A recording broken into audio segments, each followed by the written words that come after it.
योगी राम सूरत कुमार की सर्वं Yogi Ram Surat कुमारार्पणमस्तु।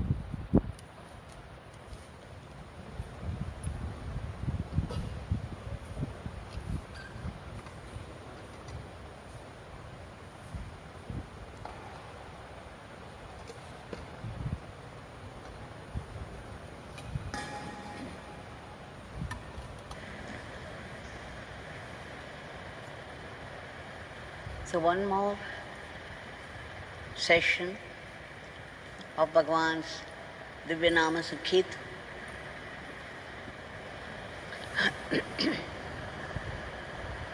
We are extremely grateful for this grace of Bhagavan, which is no small grace to us. That this time could have been spent on anything else. But he drew us, made us sit and sing.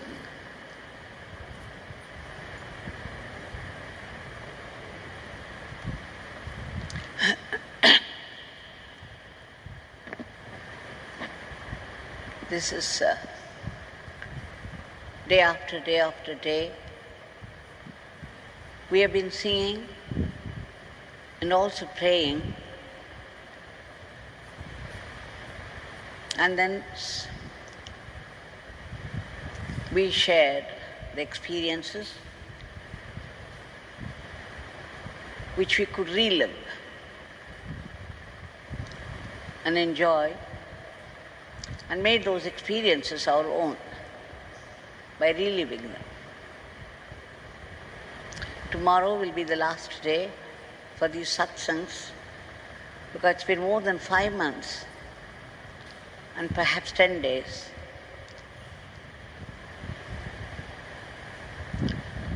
Listening to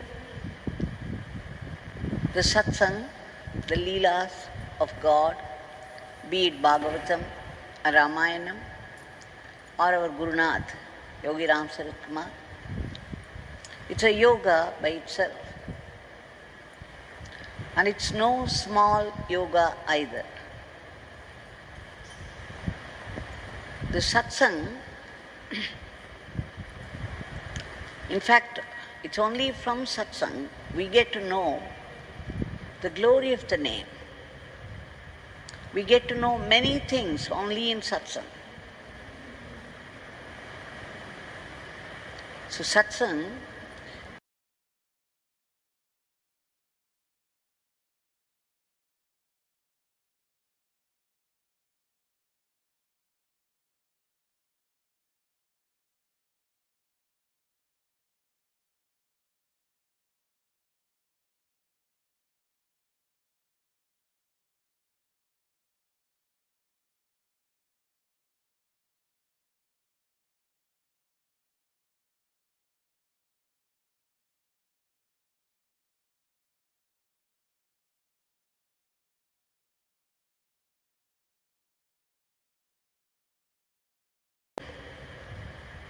we get to know many things only in satsang. So satsang is above all other sadhanas.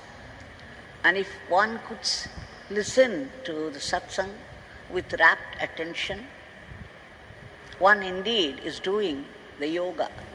It's meditative and very fruitful.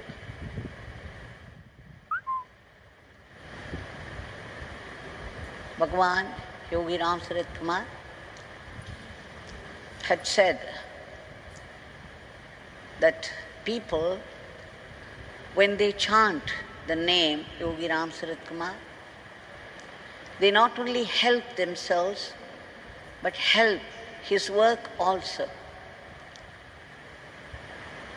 Once somebody had come to Sannati Street House and was talking about the social service. It's very shocking the way Bhagavan talked about it. Bhagavan said it's like a donkey carrying such loads on one's back. And this would not bring any ananda for a long time. With the result, they would develop ego over it and of course problems, and stop it at a certain point. But when you do the name of God, Ram Naam, Yogi Ram Surat Kumar Naam, Krishna Naam or Shiva Naam, you are indeed doing service to the whole world. Remembering the name of God is remembering the entire creation. Serving the Gurudev, serving one's Gurudev, serving God is serving the entire world.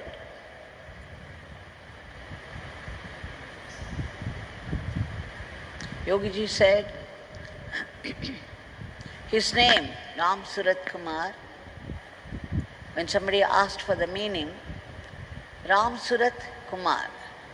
Ram Surat is the essence of Rama, the supreme power that runs the whole cosmos, the supreme power that creates, sustains and destroys. Kumar is the sun. So Ram Surat, the god, sun. Kumar is the sun, so which means God's son, God child. That is how he put us, Yogi Ram Surat Kumar, the God child. Then somebody asked him, what was the meaning of yogi? Bhagavan said, yogi, a true yogi, has become one with the divine. Completely, totally one, become one with the divine, and therefore has the powers of the divine. Just as the divine is everywhere, there is no place where it is not. There is nothing that it cannot do, and there is nothing it cannot know. He is Sarvagya, Sarvashaktiman, Sarvavyapi. These attributes are also the attributes of a yogi. Yogi who has truly become one with God is everywhere. And yogi also, unusually, a very rare moment, he was declaring wherever people would call out his name, he would rush, this beggar would rush there and help people. If 1 million people should call out the name Yogi Ram Surat Kumar, this beggar would rush to 1 million people at a time, would help them out of their difficulties. This beggar can change a clump of clay into the huge holy mountain Meru. He also added, for those people who chant this name, Yogi Ram Surat Kumar, with his power, he could convert a terrible poison, a virulent poison, into Amrita, the nectar. Such is the glory of the name. Then I asked him why he would not admit it in the public. Because he would also sometimes say, I am the cosmic controller. I run the whole cosmos. I alone exist. There is nothing else, no one else. So one day I asked him why he wouldn't admit it, the truth, to the public. He laughed and said, "No, Devaki, this beggar cannot speak that language to everyone. People would throw stones at this beggar. People would attempt to kill this beggar. People would not understand." He said, even Bhagavad Gita, it is said in the Bhagavad Gita that Bhagavad Gita should be taught only to the deserved ones, because they alone can understand what it talks about. For others, it may be a mockery. That is, they would laugh at it, they would mock at it. They wouldn't understand. For every scripture, there is an adhikari, a well-deserved one, to whom it should be taught. So he said, only to a rare few he would give his name, and to others Ram Nam and other names.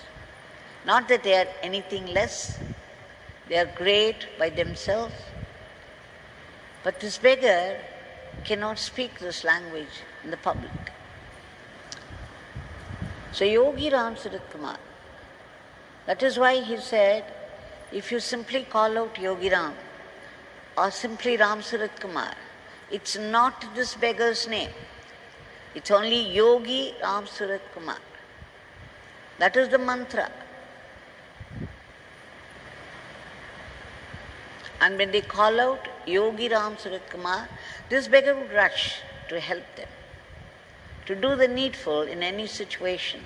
And for those people who work for this beggar, the most difficult situation would turn into a huge blessing. All difficulties would turn into blessings. This has been his promise, his assurance.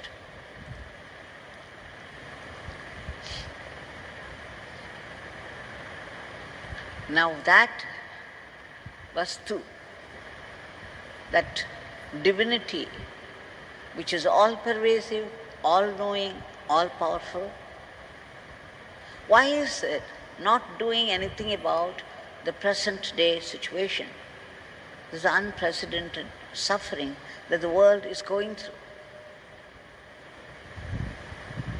Because this itself is his plan. The divine plans everything in such a way that it would give a cleansing through the situation to those concerned.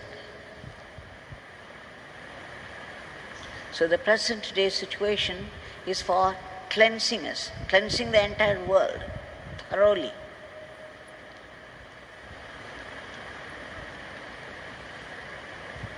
But then there is a relief from the suffering, just as Buddha said, there is suffering in the world, but there is a way out of it. And then he prescribed the Eightfold Path. Once Bhagavan was asking somebody, can you tell me what nirvana is? And that devotee said, Swami, they say nirvana is right thinking and right action. I have no idea from where he was talking, referring to which book or which guru or which doctrine. Then Bhagavan said, oh, right thinking and right action. And then he asked him, what is right action?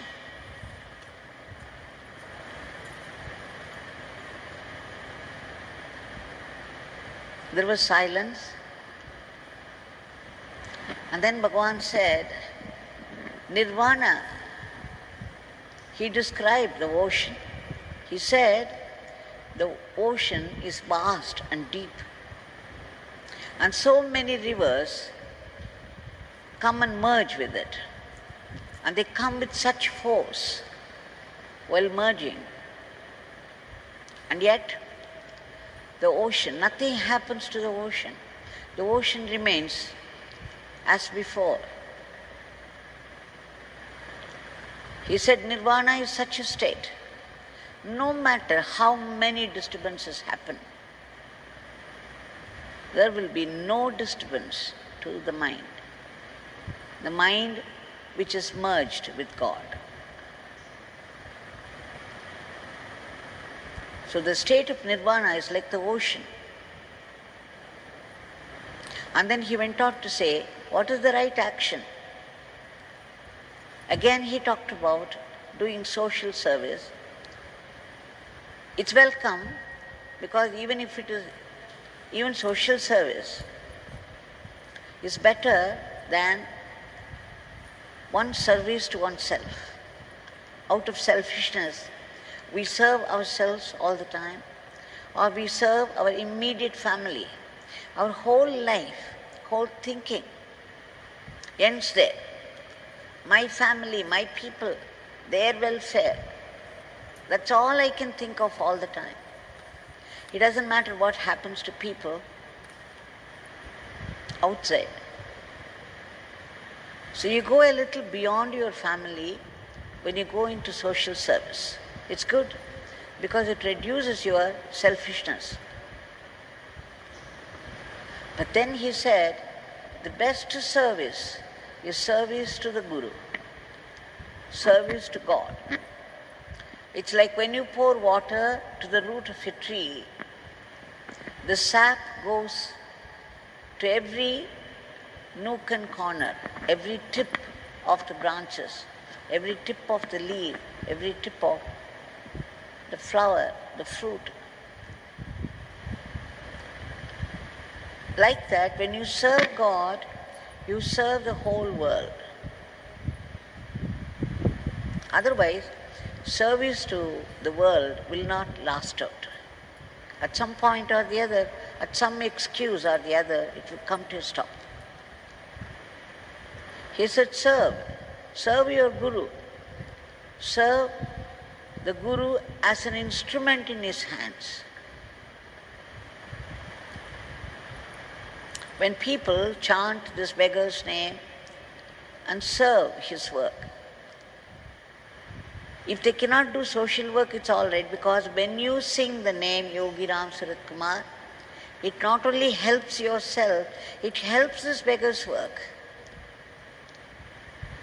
This beggar's work involves the whole cosmos. And therefore, when you are singing the name Yogi Ram Surat Kumar, you are also serving the world. And that would take you to the state of nirvana. As we go on chanting, how will we know that we are doing the right thing? You must become more and more sattvic. Otherwise, you are not doing it the right way, but it doesn't matter. It can only mean that your mind is wandering while your tongue is pronouncing his name. But after some time, the mind will also come under control.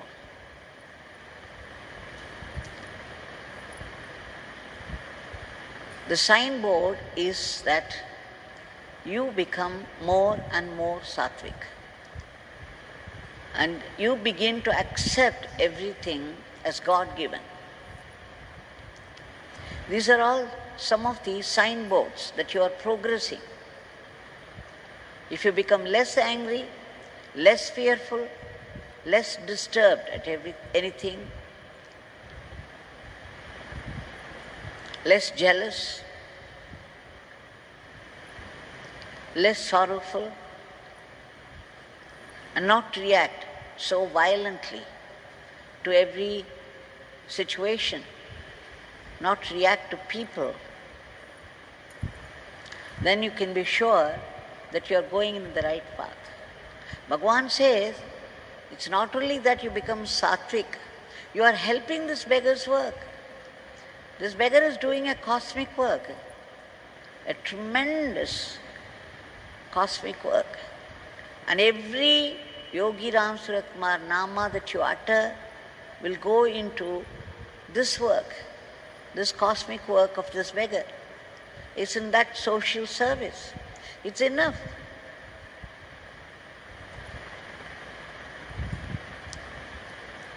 Now, this divinity also came down in a form and moved with us all in a very simple way. We had easy access to him. He played with us, he played his leelas with us. He came down to our level and made us understand what the purpose of life is. So let us see how he played his leelas, a few glimpses.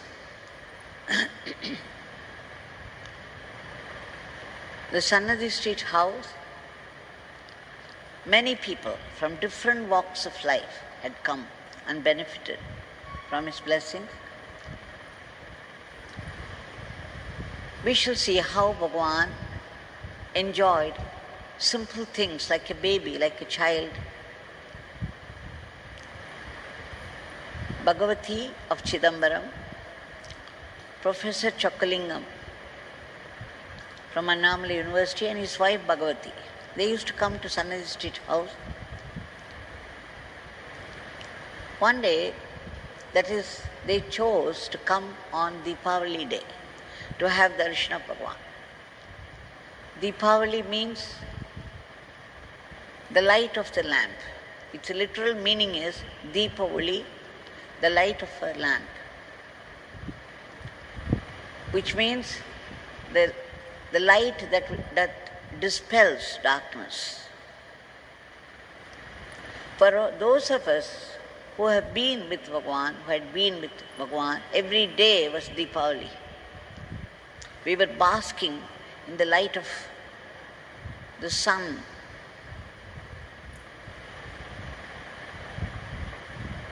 And now it was truly a Deepavali day as celebrated by the world, and they were there. And they saw a devotee's family. Jayaraman, his father and mother were there. Father and mother, old people. Bhagavan had always respect for the father and mother because he would say they had served a sadhu for 18 years. They had given food to a sadhu Mahatma. They looked after him continuously for 18 years. So he had a special place in his heart for them.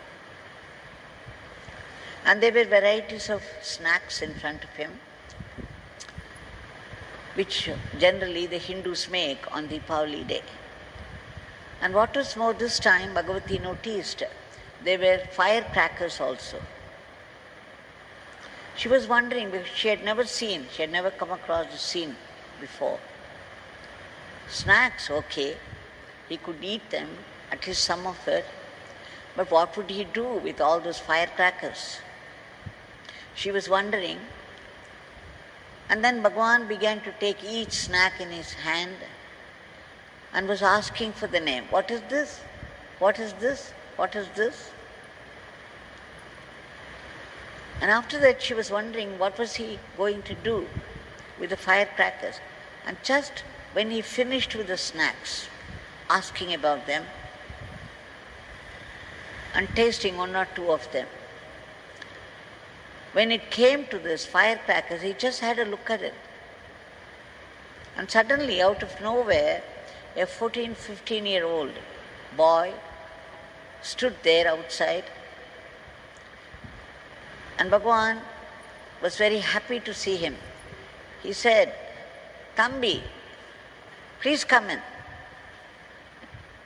And then he gave all those firecrackers to that boy, the teenager, and said, "This beggar would like you to do this, to fire these crackers and use this. There are varieties of this. firecrackers. He said, you can do it, you can enjoy this right outside this house. This beggar would come with you. And then he came and sat on the steps of Sannadhi Street house while the boy was engaging himself, very busy with all those firecrackers, one after the other, one after the other. And Bhagavan enjoyed himself hugely. Watching this, it was a great scene for Bhagavati and her husband. This was the first time they had witnessed something like this. Bhagavan behaving like a child, enjoying all those, the display of the firecrackers.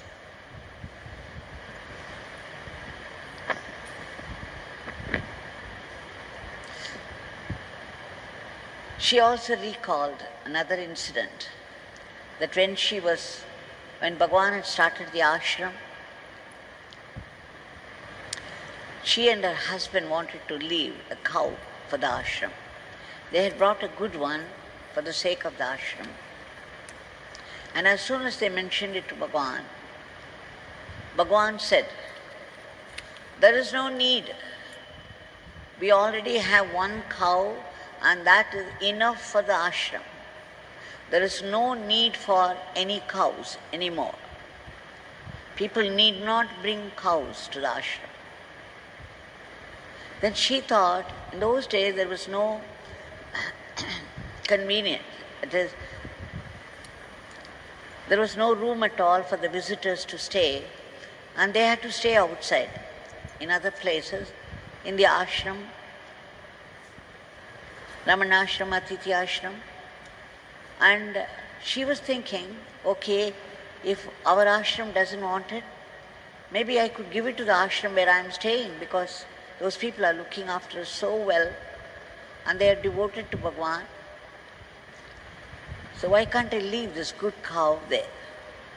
As soon as the thought arose in her mind, Bhagavan called the gardener Saravanan. He said, bring a lorry, take this cow and leave. Take this cow to Chidambaram, where Bhagavati lives, and leave the cow there in the house. When Bhagavan said something like this, do this, you simply have to do that.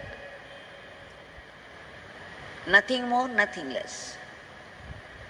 So Bhagavati understood then that whatever Bhagavan says has a purpose, and it has to be done meticulously to the letter.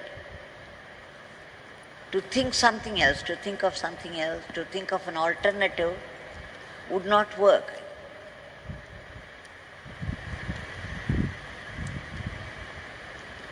It is very true, very true. Whatever Bhagavan has said about Nama, chanting, about Father's activity, we have to do exactly the way he has instructed. Otherwise, something would go wrong.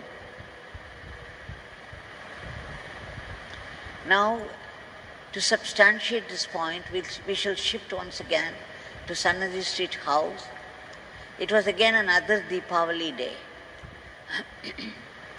Jayaraman this time had come with some vadas, a special preparation meant for Deepavali. And when he came, he and his wife came with the vada because they tasted so well. So Bhagavan opened his gate, stretched his hand for the vada. When Bhuvaneshwari, Jayaraman's wife, put it there in his hand, one fell down. She put 2 or 3 and one fell down. Immediately, Jayaraman ran to take it. And Bhagavan shouted, Jayaraman, don't do that. Don't do this work. This work is not for you. And immediately he walked over to the place, bent, took it in his hand and started to eat. This again is a glimpse of the way Bhagavan worked. When he did something, it would be different. The same thing when we do, it will be different. If Jayaraman had done it, it would have been just picking up a vada and giving it to him. Whereas when Bhagwan took the vada in his hand, it meant father's work for Jayaraman's family. And when it fell down, it meant a certain suffering for the family, and he had to set it right. By going and picking it up and eating it, he would have set right some of the karmas of the family. You see, the difference is the way Bhagavan used to say, every gesture, every word he uttered, every look he gave, every step that he took, Father's work was getting done. Father would put to use every gesture, every word, every step that he walked, every look that he gave. So this is another pointer towards something. It gives us a glimpse of his work, the way he was. He was a cosmic being. He was carrying the whole cosmos upon him. Even a little gesture meant a certain father's work on the cosmic level. There was no individual in him, and therefore whatever he said, whatever he did, was meant for the whole world. So when you chant the name Yogiram Sarat Kumar, it not only helps you, it helps his father's work. It helps his cosmic work.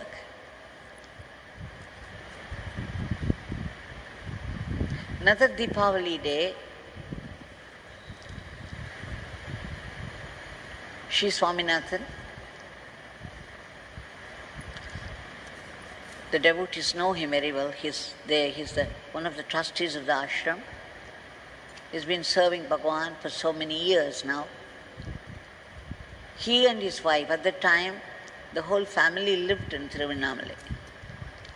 So on Deepavali day, they packed everything in a tiffin carrier because it was a festival day and there would be special cooking. So they packed up everything in a tiffin carrier, carried it over to Bhagwan's place, Sannidhi Street house. Bhagwan accepted it and kept it with him. But then one IAS officer, Chandralekha, turned up, and she had some problem which she wanted to discuss in private. And Bhagwan, when such officers at a higher level, when the higher officials come, it's a chance for Bhagwan to do his father's work through them. So he would pay special attention to them, and he would look into their problems, and he would do his father's work in a larger way. So he took her inside, and Swaminathan and his daughter, Lalita was a young girl. She was a small girl at the time. So they had gone together. They had carried the festival food. So they were waiting, whereas Bhagwan closed the door and was doing his father's work. He was talking to Chandralekha, the IAS officer, listening to all those problems, and was blessing her. It took quite some time for him. And by the time she went away, it was about 2 o'clock in the afternoon.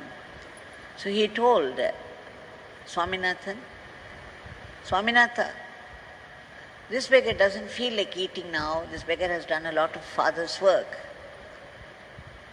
But he will definitely take it. He has accepted it. He will definitely take it. But you do one thing for this beggar. You take this tiffin carrier with a banana leaf, everything. Take it to your house. Keep it in front of this beggar's photo. And do not touch it. Do not change anything. Do not add anything. Do not take away anything. Just leave it as it is in front of this beggar's photo. Bring it back at 7 o'clock in the evening. And of course, Swaminathan took that. He and his wife and the child, they went there with that. And they say that when he opened, everything was as fresh as it was in the morning. They observed all those instructions that he gave. With the result, the food in the carrier was just as fresh as it was in the morning. Even the curd did not turn sour. So he ate it, he relished the food, and they left something as prasad. Again, we get a glimpse here. If you follow the instructions given by him exactly the way he said it, exactly the way he expected, you just see the freshness of the food. It did not go waste. It did not get spoiled. And what was more, in that, a tremendous work would have been done by him, his father's work, cosmic work. On the outside, it looks like, on the outside, it looks like a very simple gesture. You take some food for a Mahatma, he accepts and eats. But it's not simply that. There is so much of cosmic work involved in that. So much of your own welfare, the welfare of the family that took the food, plus the welfare of the whole cosmos. Bhagavan said, beggar cannot do any small work. When he blesses somebody in a certain situation, the blessings would go to all those people in similar situations. In fact, now I remember, after my narration of a girl who had to be married, so Bhagavan suggested, you feed a cow with banana. And then she got married. So after I narrated it, there were 2 or 3 people who tried it, and their marriage got fixed, and they informed me that this instruction of Bhagavan is still working. So you see, whatever he did, it was always for the entire cosmos. And such a huge divinity enjoyed himself like a child on Deepavali days. Swaminathan reported that the previous day, he and his daughter, the small girl, Lalita, they had gone to Bhagavan's place with chapati, some food for the night.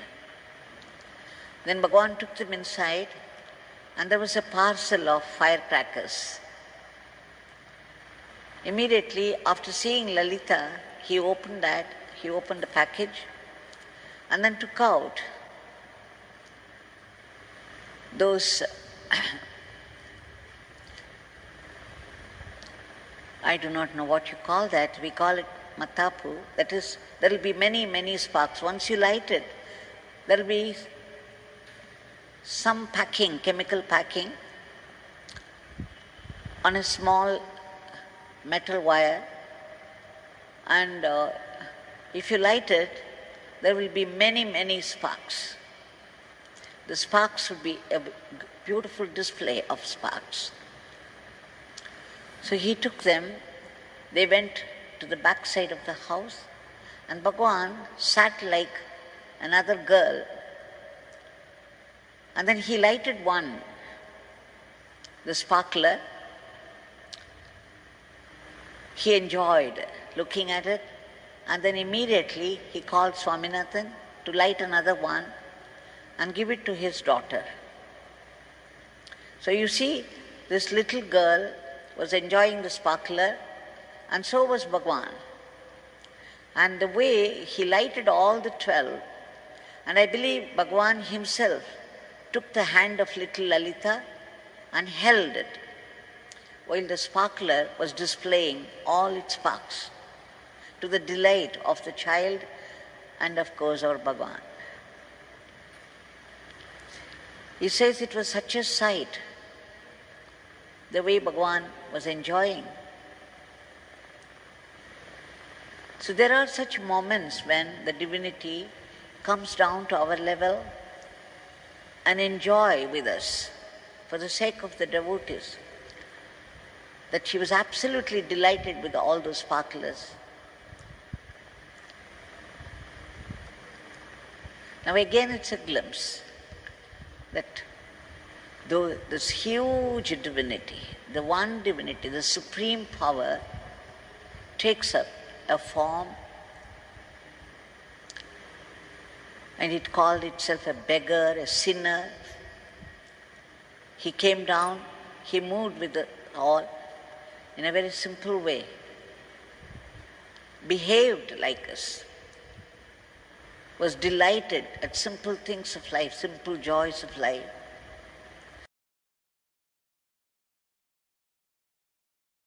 At the same time, unknown to us, unseen by us, a tremendous cosmic work was going on. It's still going on, because Bhagavan said, after this beggar drops his body, he can do much better work. He has left behind his name. His name is he himself. The minute you call out, the minute you connect with the name, you call out Yogi Ram Sarat Kumar, you are connecting with the presence of Yogi Ram Sarat Kumar. You may not be aware of the presence, but the presence is aware of you. You are woken in. He is sleeping inside, now behaved like us, was delighted at simple things of life, simple joys of life. At the same time, unknown to us, unseen by us, a tremendous cosmic work was going on. It's still going on, because Bhagavan said, after this beggar drops his body, he can do much better work. He has left behind his name. His name is he himself. The minute you call out, the minute you connect with the name, you call out Yogi Ram Sarat Kumar, you are connecting with the presence of Yogi Ram Sarat Kumar. You may not be aware of the presence, but the presence is aware of you. You are woken in. He is sleeping inside. Now, by calling out his name, by singing his name, you wake him up. And the presence comes alive, and the presence knows you and your problems. You may not be aware of the presence. You may even think this Nama chanting is very boring. But you have woken up the divine in you, and the divine is aware of your problems, your condition. And help would come, guidance would come, protection will come. Now this divinity, with all its power, is here before us.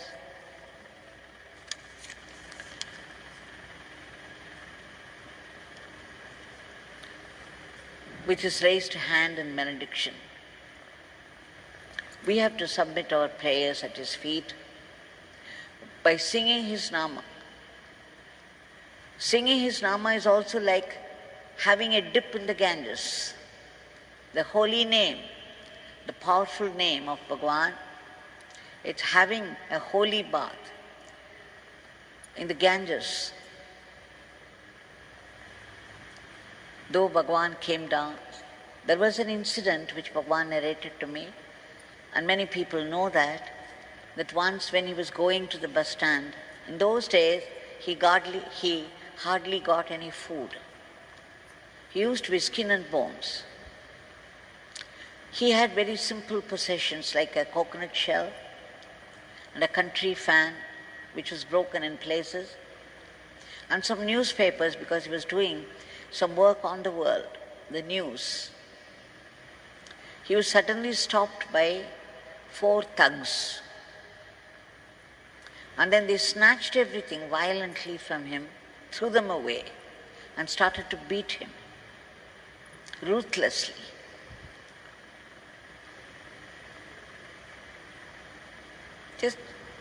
Just imagine the divine comes down for our sake, and the torture he's put through, he bore with them. There was blood oozing from different wounds all over the body. He was in great pain, and they were beating him up mercilessly. And there were 20 people, Bhagavan said 20 people had gathered there watching the show. And none of them came forward to help him. And he recognized some of them who had come to him for blessings and benefited. And yet, for fear or for their own reasons, they would not come forward to save him, to help him. But somehow the news reached 2 of his attendants who used to carry his gunny bags, Perumal and Murugan, and then they rushed there. But as soon as these thugs, these miscreants, saw the 2 attendants, they ran away. Then Perumal was so angry, he said to Swami, Swami, please allow us to go after them. We will give them nicely so that they would never touch you again. But Bhagavan, you know what Bhagavan said? No, Perumal, they have come to do this work and they have done their work. We shall do Father's work. This is an instruction for all time, for all people. People would be harming us in different ways. There are always people to give trouble to us, to criticize us. Whatever we do will be heavily criticized, or they will try to harm us in some way or the other all the time. Because they are made that way. They are made for that job. It is their problem. We need not be disturbed. We have to continue to do Father's work. A scorpion is meant to sting. Can you blame the scorpion for it? Can you complain to people, oh, the scorpion is stinging? Stinging is its dharma. So these evil people criticizing, doing harm to other people is their dharma. Their dharma is their dharma because they've been designed that way. You have to pity them. I read somewhere, for every blow you get, give back a blessing. They have done their work, we will do Father's work. A stone receives a lot of blows from the sculptor. The stone doesn't know that every blow goes into making of a statue out of it. So every blow that you get in life is to bring out a statue. So remembering this, we shall understand that all these sufferings given to us. See, Yogiji was no exception. He was God himself. He had all the power of God. He could go anywhere. He could go to Alaska, Argentina, Australia, any place, and the people have been reporting how they benefit from his name. Even now, many, many people, when they come here, they have many stories to tell us how the Nama has helped. So he had all the power of God, and yet he was put to torture. He was no exception to suffering. So where are we then?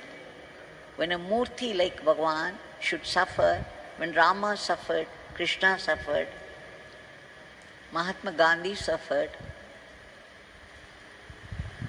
Nityananda of Ganeshpuri When Swami Nityananda was in deep meditation, some miscreants came, tied up those dry coconut shells, dry leaves, dry coconut fiber. They made a mala of that, and they tied it around his waist and set fire. He was in deep meditation. He was not even body conscious. And suddenly when the fire started to burn his skin and flesh, then he came back to his body. He became body conscious, and then he found this burning. This mark, this burnt mark was there on his waist till the end. So these people, the great, great people who have sacrificed their lives for the welfare of the whole cosmos, they are no exception to suffering. They are also being harmed by people, the evil people. But they say, it's okay, let them do it. They have come to do that. But we shall do Father's work. And what is Father's work as far as we are concerned? Chanting His name and offering all our activities at His feet. Acting everyday life, living our everyday life as an instrument in His hands. He is the real doer. Since we have the ego, we think that we are doing everything. It's okay, there's nothing wrong about it. It's very natural because God Himself has put the ego there. So the ego thinks that I am doing it, that's okay. But you know that the divine is there, you offer it just as you would offer a flower at the feet of God. It's very easy to pluck a flower and offer it at the feet. But you offer all your activities at His feet. It is the real puja. So let us live our lives as instruments in His hand. Let us have constant remembrance of His name and submit our prayers for the day. Bhagavan, please bestow your grace upon the entire humanity to be free from the clutches of this virus